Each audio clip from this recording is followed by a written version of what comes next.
Hello everyone, my name is Manasi Bhardwaj and आज हम करेंगे क्लास 11th का chapter number 6 work, energy and power. देखो, सबसे पहले हम वर्क पर बात करते हैं। वर्क क्या होता है? देखो, वर्क जो होता है उसको W से डिनोट करते हैं, ठीक है। और वर्क किसके इक्वल होता है? फोर्स इनटू डिस्प्लेसमेंट, ठीक है। और वर्क हमारा क्या है? एक scalar quantity. Work is a scalar quantity. अब देखो, ये स्केलर क्वांटिटी क्यों हुई? क्योंकि दो वेक्टर का जो प्रोडक्ट होता है, दो वेक्टर का डॉट प्रोडक्ट, वो हमें स्केलर क्वांटिटी देता है, ठीक है। क्योंकि फोर्स भी वेक्टर है और डिस्प्लेसमेंट भी वेक्टर है, उनका डॉट प्रोडक्ट हमें क्या दे देगा? स्केलर क्वांटिटी, ठीक है। इसलिए जो वर्क आ गई वो हमारी क्या आ जाएगी? Scalar quantity. अब देखो, जो रियल डेफिनेशन होती है वर्क की वो क्या होती है? वर्क इज डन, ये डेफिनेशन के अकॉर्डिंग देखते हैं। Work is done by a force, by a force on the body, on the body over a certain displacement, certain displacement. इसका मतलब देखो क्या हुआ कि वर्क कब होता है? जब हम किसी बॉडी के ऊपर फोर्स लगा रहे हो, ठीक है। और उस फोर्स लगाने से बॉडी क्या हो जाए? डिस्प्लेस। मान लिया ये कोई बॉक्स है, इसके ऊपर हमने फोर्स लगाया, ठीक है। जब तक ये बॉक्स डिस्प्लेस नहीं होएगा अपने पॉइंट से, तब तक इसके ऊपर कोई फोर्स नहीं होगा। जब इसके ऊपर हम फोर्स लगाएंगे, जब ये आगे की ओर जाएगा, तब वर्क हो रहा होगा, ठीक है। मान लिया हम किसी वॉल के ऊपर पुश करते हैं लेकिन वॉल नहीं हिलती, इसका मतलब कि वहां पे वर्क नहीं हो रहा, ठीक है। तो जब तक बॉडी डिस्प्लेस ना हो तब तक हम नहीं कह सकते कि वर्क हो रहा है, तब तक वर्क डन क्या होगा? जीरो। तो वर्क डन क्या होता है? फोर्स इनटू डिस्प्लेसमेंट, कि कितना फोर्स हमने लगाया और बॉडी कितनी डिस्प्लेस हुई, ठीक है। तो वो होता है हमारा वर्क। अब वर्क, ये हो गया वर्क। अब देखो, वर्क और एनर्जी में क्या डिफरेंस होता है? अब देखो, एनर्जी और वर्क की देखो यूनिट बिल्कुल सेम होती है, जूल, है ना। लेकिन इनमें एक डिफरेंस होता है। वर्क क्या होता है हमारा कि कोई भी जो मैन है वो कितना वर्क कर रहा है। मान लिया एक जो स्टूडेंट है, मान लिया वो लेट नाइट, वो मान लिया वो पढ़ रहा है, ठीक है। अब उसमें, अब वो पढ़ रहा है, वो तो वर्क है, ठीक है। लेकिन उसकी कैपेसिटी कितनी है? वो 5 घंटे पढ़ रहा है या 6 घंटे, या मतलब कितने आवर्स वो स्टडी कर रहा है, वो उसकी क्या है? कैपेसिटी। तो capacity to do work is called energy. अब एनर्जी की डेफिनेशन इससे अलग आई। एनर्जी की डेफिनेशन क्या आई? कैपेसिटी टू डू वर्क, मतलब एक काम करने की कितनी कैपेसिटी है, ठीक है, वो क्या होती है? एनर्जी, ठीक है। ये हो गया, ठीक है। एक फार्मर जो है, मान लिया फील्ड में वो काम कर रहा है, वो काम कर रहा है, वो ठीक है, वर्क है। लेकिन वो कितने आवर्स काम करता है, ठीक है, तो वो उसकी क्या है? कैपेसिटी। वो जो उसकी कैपेसिटी, वो क्या है? उसकी एनर्जी, ठीक है। तो ये होती है energy, capacity to do work. अब देखो, इस चैप्टर में हम स्केलर्स और वेक्टर्स के बारे में पढ़ेंगे, ठीक है। जो वेक्टर्स है वो चैप्टर नंबर 7 में आ जाता है, लेकिन आज के उस टॉपिक में हम पढ़ेंगे स्केलर्स के बारे में। देखो, कैसे हम वेक्टर को ऐड और सब्ट्रैक्ट करेंगे, कैसे उनका मल्टीप्लीकेशन और डिवीजन करेंगे। अब देखो, एडिंग और सब्ट्रैक्शन की तो वेक्टर की सिंपल हम कर लेते हैं, लेकिन देखो, जो मल्टीप्लाई करने के दो वेज होते हैं, ठीक है, टू वेज होते हैं।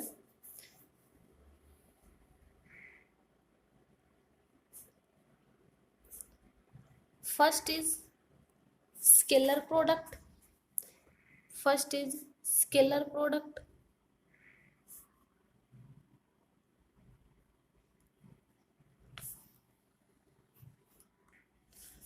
And second is vector product, ठीक है। जब दो स्केलर का प्रोडक्ट करते हैं तो वो हमें स्केलर देता है, और दो जब वेक्टर का प्रोडक्ट करते हैं तो वो हमें वेक्टर देता है। ठीक है, अब देखो जो स्केलर प्रोडक्ट होता है, मान लिया the scalar product of two, मान लिया दो वेक्टर ले लिए ए एंड बी। ठीक है, मान लिया ये दो वेक्टर ले लिए ए एंड बी। ठीक है, इनका जब प्रोडक्ट करेंगे स्केलर प्रोडक्ट, तो वो क्या होगा, ए डॉट, उसको हम कैसे डिफाइन करेंगे, ए डॉट बी, ये तो उसका लिखने का तरीका होगा ए डॉट बी, और उसको डिफाइन कैसे करेंगे कि A dot B is equal to A B cos theta, उसको इस तरीके से डिफाइन करेंगे। ठीक है, तो जो थीटा है वो क्या है, angle between the two vectors. अब देखो इसमें क्या है, देखो ए एंड बी दो वेक्टर्स थे। ठीक है, दो वेक्टर थे और दोनों वेक्टर ने मिलकर एक स्केलर वेक्टर दिया। ठीक है, तो dot product of the vectors gives us a scalar quantity. ठीक है, तो जो डॉट प्रोडक्ट होता है, ये मान लिया जो वेक्टर का, वो हमें क्या देते हैं, स्केलर क्वांटिटी। ठीक है, अब देखो इसको हम ऐसे भी लिख सकते हैं ना, A dot B is equal to A B cos theta, या फिर इसको ऐसे भी लिख सकते हैं बी ए कोस थीटा। इसका मतलब क्या हुआ कि जो हमारा वेक्टर जो स्केलर प्रोडक्ट होते हैं वो क्या देते हैं, वो हमें कॉम्यूटेटिव ला, क्योंकि देखो इस इक्वेशन से क्या आया, ए बी, अगर मान लिया अगर एंगल क्या हो, मान लिया angle theta is equal to 0 है, तो A B is equal to B A आया। इसका मतलब क्या हुआ कि जो वेक्टर्स होते हैं स्केलर वेक्टर्स, वो हमें क्या देते हैं, वो कॉम्यूटेटिव ला, कॉम्यूटेटिव क्वांटिटी, ये जो कॉम्यूटेटिव है, कॉम्यूटेटिव प्रॉपर्टीज, यानी जो प्रोडक्ट प्रॉपर्टीज। ठीक है, तो यानी जो वेक्टर्स होते हैं, जो स्केलर वेक्टर हैं, उनके पास एक कॉम्यूटेटिव प्रॉपर्टी होती है, और कॉम्यूटेटिव प्रॉपर्टी से दूसरी एक होती है डिस्ट्रीब्यूटिव डिस्ट्रीब्यूटिव लॉ।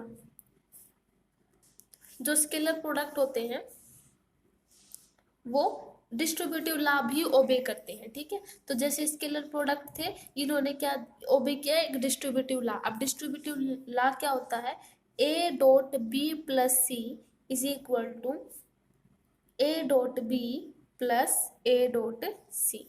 तो जो scalar product also obeys the distributive law. ठीक है, उनके पास कॉम्यूटेटिव प्रॉपर्टीज भी होती है, डिस्ट्रीब्यूटिव लॉ भी ओबे करते हैं। ठीक है, अब देखो मान लिया यूनिट वेक्टर है, अब यूनिट वेक्टर पे बात करते हैं। मान लिया आई जे एंड के, ये यूनिट वेक्टर है। ठीक है, इनका dot product same unit vector के साथ, यानी अगर हम आई डॉट आई करें और जे डॉट जे करें सेम यूनिट वेक्टर के साथ, के डॉट के करें तो कितना आएगा, 1, ऑलवेज 1। ठीक है, और इन यूनिट वेक्टर का अगर अनदर यूनिट वेक्टर के साथ, मान लिया आई डॉट जे, जो डॉट प्रोडक्ट होता है सेम यूनिट वेक्टर का वो होता है 1, लेकिन जो डॉट प्रोडक्ट आ जाता है अनदर यूनिट वेक्टर, जैसे आई का जे के साथ जे डॉट के या फिर के डॉट आई, ये सब ये होता है 0, अनदर यूनिट वेक्टर के साथ आ जाता है 0। अब देखो मान लिया हमने दो यूनिट वेक्टर ले लिए। ठीक है, मान लिया ये ए ले लिया और ये बी ले लिया, और ये किसी एंगल थीटा पर ले लिए। ठीक है, एंगल थीटा पर ले लिए, तो ए जो होगा, अब ए देखो मान लिया हम उसको ए और बी को, हम जो दो वेक्टर हमने लिए हैं उनको हम 3D में मान लेते हैं। ठीक है, मान लिया जस्ट इमेजिन कि ए इज इक्वल टू, हमने माना कि ए एक्स आई प्लस आई, यहाँ पे क्या है यूनिट वेक्टर, ए एक्स क्या है, ए इन एक्स डायरेक्शन, ए वाई ए इन वाई डायरेक्शन, और जे क्या है इसका, जे यूनिट वेक्टर है अलोंग वाई एक्सिस की डायरेक्शन में, प्लस ए जेड के, ए जेड, ए क्या है जेड डायरेक्शन में, एंड के is the unit vector in direction Z. ठीक है, ये आ गया। अब देखो बी का भी सेम, बी को भी 3D में मान लेते हैं, B x i plus B y j plus B z k. ठीक है, ये मान लेते हैं ए और बी का। अब इनका स्केलर प्रोडक्ट करेंगे। ठीक है, देखो स्केलर प्रोडक्ट कर दिया,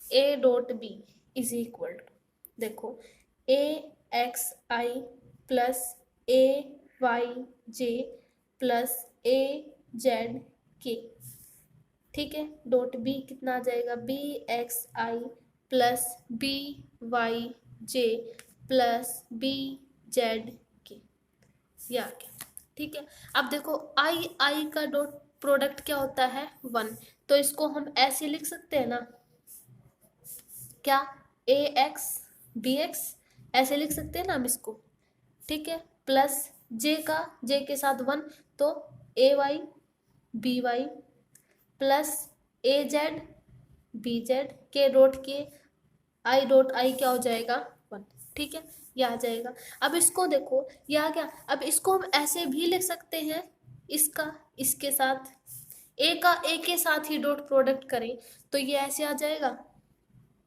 ए x plus A Y plus A Z, ठीक है। इस केस में क्या होगा, ए का ए के साथ ही डॉट प्रोडक्ट, मतलब उनके बीच में कोई एंगल नहीं होगा, एंगल नहीं है, दोनों वेक्टर मान लिया ये है, एंगल नहीं है, तो ये आ जाएगा A square is equal to A x का स्क्वायर प्लस ए वाई का स्क्वायर प्लस ए जेड का स्क्वायर, ये आगे, ठीक है। ये केस कब बना, जब दोनों जो वेक्टर्स हैं पैरेलल हैं।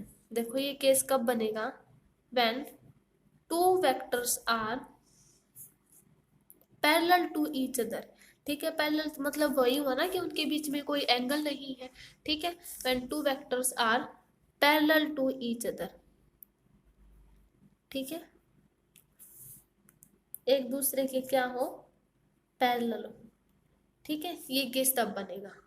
और दूसरा केस हम मान लेते हैं, when two vectors are perpendicular हो,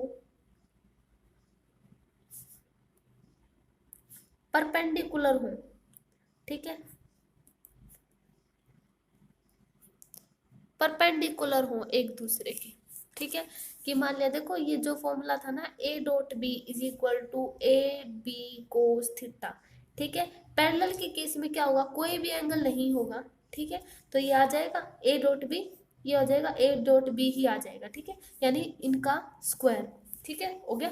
अब अगर मान लिया कि परपेंडिकुलर टू ईच अदर है, अब परपेंडिकुलर हुए तो ए डॉट बी आया, ए डॉट बी आ जाएंगे, ठीक है, तो ए डॉट बी, ये पूरा केस किसके इक्वल आ जाएगा, 0 के, यानी जो ए डॉट बी है वो क्या आ जाएगा, 0, ठीक है, ये परपेंडिकुलर के केस में होगा, ठीक है। अब देखो इसी के बेस पे एक न्यूमेरिकल करते हैं, देखो कि फाइंड एंगल बिटवीन फोर्स की वैल्यू ये है एंड डिस्प्लेसमेंट ये आया है, D is 5 plus 3 4j plus 3 के, ठीक है, और उसका प्रोजेक्शन फाइंड आउट करना है। अब देखो जो एफ इज, जो फोर्स एफ डॉट डी, ये प्रोडक्ट लिखेंगे किसके इक्वल होगा, F x D x plus F y D y plus F z D z, ये हो जाएगा ना, ठीक है। अब देखो एफ एक्स कितना है 3 और डी एक्स कितना है इंटू 5 प्लस एफ वाई कितना है 4, डी वाई कितना है 4 माइनस 5 और 3, ठीक है, 15 प्लस 16 माइनस का 15, ये कितना आ जाएगा, एफ डॉट डी शुरू में 16 यूनिट्स, ठीक है। अब देखो जो हमने फॉर्मूला देखा था ए डॉट बी, वो किसके इक्वल होता है, F dot D is equal to F D cos theta, इसके इक्वल आएगा ना। अब हमें एंगल निकालना है, ठीक है, सबसे पहले तो एंगल ही निकालना है। अब देखो ये जो हमने 3D में रखे हैं, वो 3D में क्यों रखे, क्योंकि हमारे पास यूनिट वेक्टर 3D में है, इसलिए हमने माना, क्योंकि एफ एक्स है वो एक्स डायरेक्शन में होगा, एफ वाई डायरेक्शन में भी होगा और एफ जेड डायरेक्शन में भी होगा, क्योंकि तीनों यूनिट वेक्टर गिवन है यहाँ पे, इसका मतलब फोर्स क्या है 3D में है, ठीक है, ये आ गया। अब देखो फोर्स जब 3D में है तो उसके लिए हमें इसके तीनों कंपोनेंट निकालने पड़ेंगे। अब देखो यानी पहले हमें क्या करना पड़ेगा, एफ डॉट एफ बी निकालना पड़ेगा, है ना। कि जब हमने जब जब प्रीवियस अभी थोड़ी देर पहले जो करवाया था कि ए एक्स ए का square is equal to A x का स्क्वायर प्लस ए वाई का स्क्वायर प्लस ए जेड का स्क्वायर, ये था ना फॉर्मूले में। तो उसी तरीके से एफ डॉट एफ क्या हो जाएगा, एफ एक्स का स्क्वायर प्लस एफ वाई का स्क्वायर प्लस एफ जेड का स्क्वायर, है ना। ये उस फॉर्मूले से आया, ठीक है। तो एफ स्क्वायर ये आ जाएगा। अब एफ एक्स का स्क्वायर कितना आ जाएगा 9, एफ वाई का स्क्वायर कितना आ जाएगा 16 और एफ जेड का स्क्वायर कितना आ जाएगा 25। तो ये कितना आ जाएगा रूट ओनली 50 आ जाएगा, लेकिन सिंपल एफ निकालेंगे तो रूट 50 आ जाएगा, ठीक है। या गया। अब वैसे ही हमें डी डी का निकालना पड़ेगा, डी डॉट डी, क्योंकि हमें 3D में चाहिए ना, 3D के लिए ये केस बनेंगे, ठीक है। 3D में तो डी एक्स का स्क्वायर 25, डी वाई का स्क्वायर 16 और डी जेड का स्क्वायर 9, सेम 50 और सिंपल डी का निकालेंगे तो रूट 50, ठीक है। अब इन इक्वेशन को हम क्या रखेंगे इस फॉर्मूले में, देखो एफ डॉट डी क्या है हमारे 3D में है, तो 3D में रखेंगे, 3D से निकाल लिए और यहाँ से एक सिंगल एफ के निकाले तो रूट 50 आ गया, ठीक है। अब देखो एफ डॉट डी हमारे पास क्या था 16 इज इक्वल टू एफ, यहाँ से एफ की वैल्यू हम 3D में निकाले हुए निकालेंगे क्योंकि 3 यूनिट वेक्टर के कारण, ठीक है।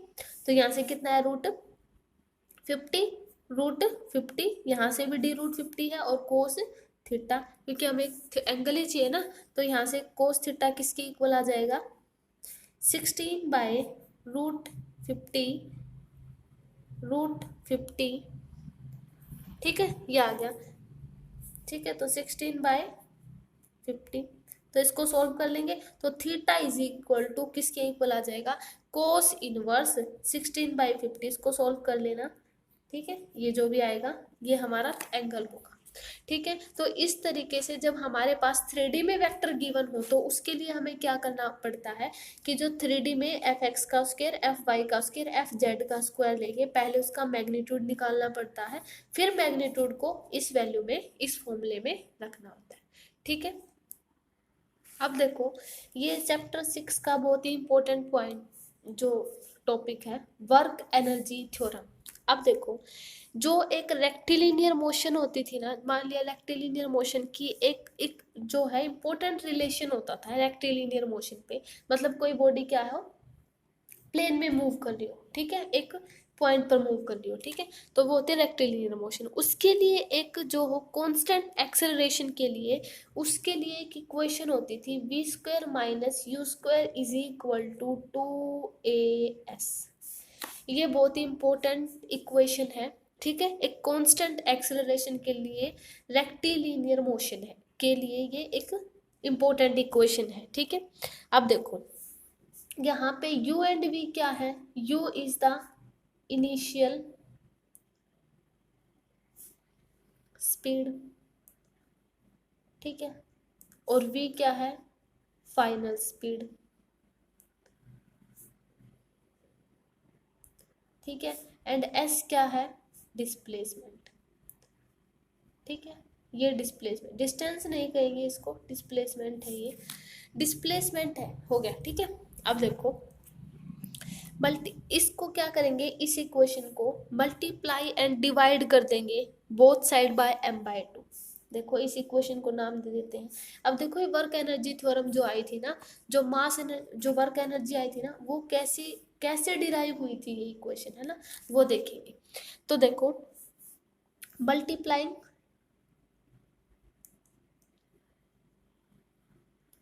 एंड डिवाइड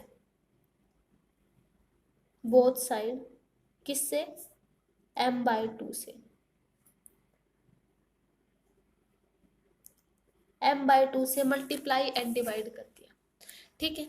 देखो यहाँ पे क्या कितना आ जाएगा 1/2 mv² minus 1/2 mu² is equal to 1/m as/2, या ठीक है, ये हो गया। m/2 से किया ना, ठीक है, यहाँ पे भी 2 है ना, ये हो गया। अब देखो यहाँ से 1/2 mv² minus 1/2 mu² is equal to MAS। अब यहाँ पे second law of Newton, second law of motion क्या होता है, F is equal to MA। ठीक है, तो इस MA की जगह हम क्या लिख सकते हैं, फोर्स लिख सकते हैं ना। तो यहाँ पे कितना आ जाएगा, 1/2 mv² minus 1/2 mu² is equal to कितना आ जाएगा, F.S। ठीक है, इतना क्लियर है। अब देखो जो हमारा डिस्टेंस है, जो S is equal to displacement है, उसको हम डिस्टेंस भी रख सकते हैं, यानी इस डिस्प्लेसमेंट की जगह हम क्या रख देंगे, D। ठीक है, इस डिस्प्लेसमेंट की जगह हम D रख देंगे। अब देखो क्या करेंगे, हम यहाँ से m/2 कॉमन ले लेते हैं। ठीक है, m/2 कॉमन लेंगे तो देखो v² minus u², m/2 common लिया है, उधर जाके ये उल्टा हो जाएगा, तो 2/m और F.D। ठीक है, क्लियर, इतना ये हो जाएगा ना। अब देखो v² minus u² is equal to, अब यहाँ से कितना हो जाएगा, 2AD।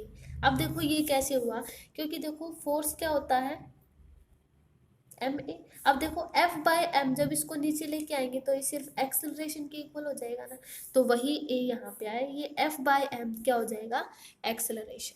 ठीक है, तो ये 2AD आ गया। अब उसको फिर से मल्टीप्लाइंग एंड डिवाइड करेंगे, multiplying and divide by m/2 again. ठीक है, दोबारा करते हैं।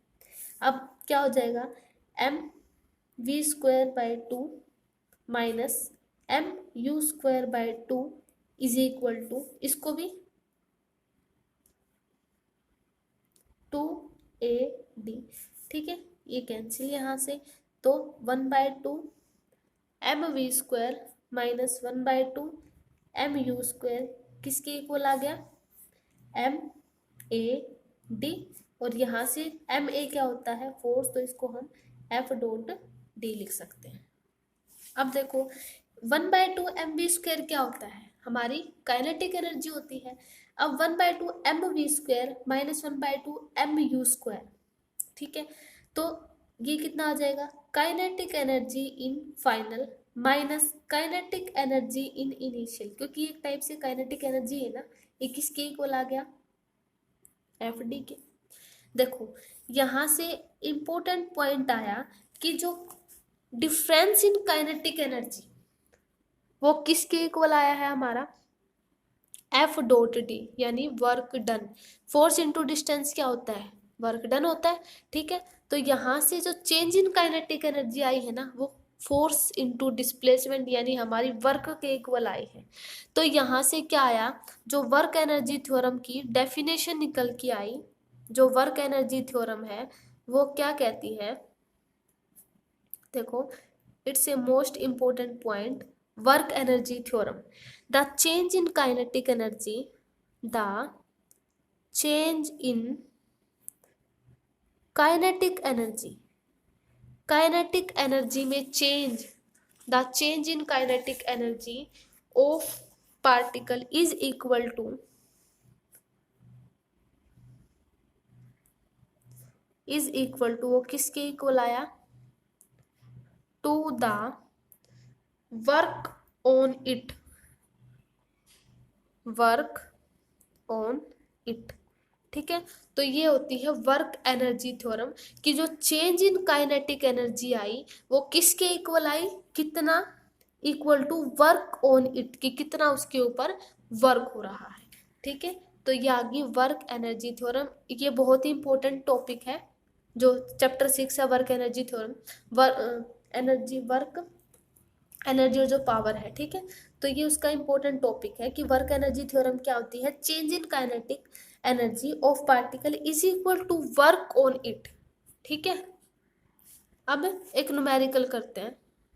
अब देखो ये न्यूमेरिकल है कि a cyclist come to a skidding stopping during 10 metre During this process, the force on the cycle is due to load is 200 Newton and directly opposed to the motion. First हमें क्या find out करना है, how much work done.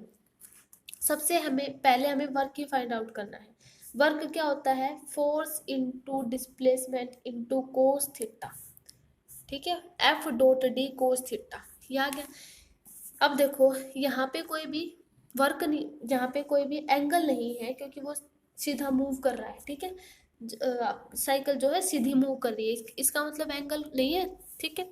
तो W is equal to force कितना है हमारा 200 Newton, है ना, 200 न्यूटन का। डिस्प्लेसमेंट कितना है इन 10 मीटर पर, ठीक है, 10 मीटर पर वो स्टॉप हो जाता है, ठीक है, इंटू 10। और कोस थीटा, कोस 180, क्योंकि एंगल तो कोई है ही नहीं, साइकिल सीधे चल रही है, कोस 180। अब देखो W is equal to 200 into 10 cos 180 is -1, तो यहाँ से कितना आ जाएगा -2000, ये आ जाएगा 2000 जूल, ठीक है। यानी उसे इतनी एनर्जी चाहिए होगी, इतना वर्क चाहिए होगा उसमें उसको, ठीक है। तो ये वर्क की वैल्यू आ गई -2000 जूल, ठीक है। अब देखो कुछ इंपॉर्टेंट जो यूनिट्स है, मान लिया अल्टरनेट यूनिट्स लेंगे, देखो सम इंपॉर्टेंट अल्टरनेट यूनिट, ठीक है। देखो सबसे पहले 1 अर्ग्स में कितने होते हैं 10⁻⁻7 जूल, ये आगे न्यूमेरिकल में डायरेक्ट यूज कर सकते हैं हम, है ना। 1 erg is equal to 10⁻⁻7 joule. 1 electron volt is equal to 1.6 into 10⁻⁻19 joule, ठीक है। 1 कैलोरीज में कितने जूल एनर्जी होती है 4.186 जूल, ठीक है। और 1 किलोवाट आवर में कितनी एनर्जी होती है, कितना जूल कितना वर्क होता है, तो 3.6 सॉरी इंटू 10⁻6 जूल, ठीक है। ये हो गया 1 किलोवाट आवर। ये कुछ इंपॉर्टेंट अल्टरनेट यूनिट थी, ठीक है। नेक्स्ट चैप्टर में हम करेंगे पावर्स के बारे में, जो पावर क्या होती है, ठीक है। अब ठीक है, अब के लिए इतना ही काफी, ओके, थैंक यू।